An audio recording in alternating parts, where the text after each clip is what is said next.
Must be coming up to almost a year or two since Sirui sent me my first anamorphic lens, which was their 50mm t2.9 L-mount lens for my LUMIX S1II. Now things have moved on a little bit, I've changed gear several times. I'm now shooting on the DJI Ronin 4D as well as a couple of the LUMIX S5IIs. That 50mm original anamorphic lens was amazing. I fell in love with the character and the bokeh and the flares that I was getting from that lens. However, it was just a little bit too big to fit on the Ronin 4D. I don't think it would even be small enough to mount because this camera's got very specific size and weight restrictions for what lenses you can use. Also, now using the LUMIX S5II, I'm kind of going for a bit more of a smaller setup. The other thing, of course, is that I'm not getting any younger.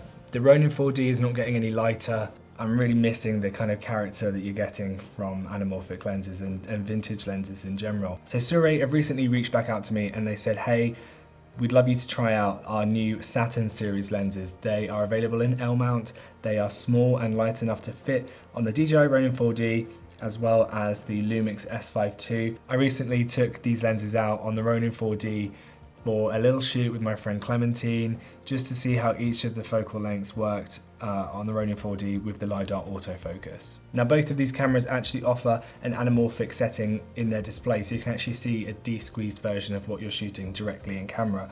I do think the LUMIX S5II is probably the better option just because you can shoot in open gate mode, which means you're going to get a bit more of a taller aspect ratio, which means you don't have to zoom in and crop so much. And especially now that we are posting so much in vertical format to reels, it's probably going to be a better option to have it on the LUMIX rather than the Ronin 4D.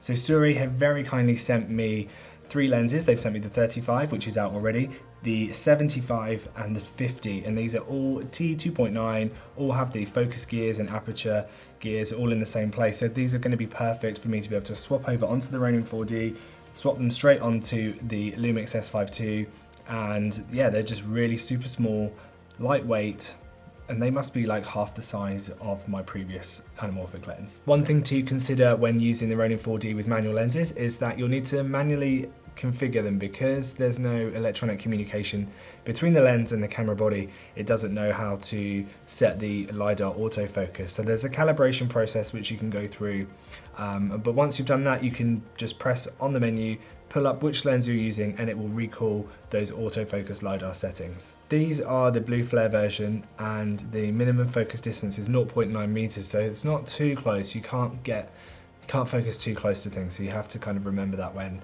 shooting any details. The other thing is that I have noticed a little bit of distortion of straight lines at the edges, so that's something that I would probably have to be fixing in post, as well as applying my squeeze factor, which I do manually in Final Cut Pro. I guess for me, the most exciting thing about these new Saturn lenses is their compact size and weight. Before, the anamorphic lenses, when they first introduced, were so big, but now you've got them in such a small package that I can use them on both the Ronin 4D and the LUMIX S5II without having to change balancing and all that kind of stuff. So it basically gives me an option now for gimbal with autofocus using the LiDAR versus handheld kind of cinema rig.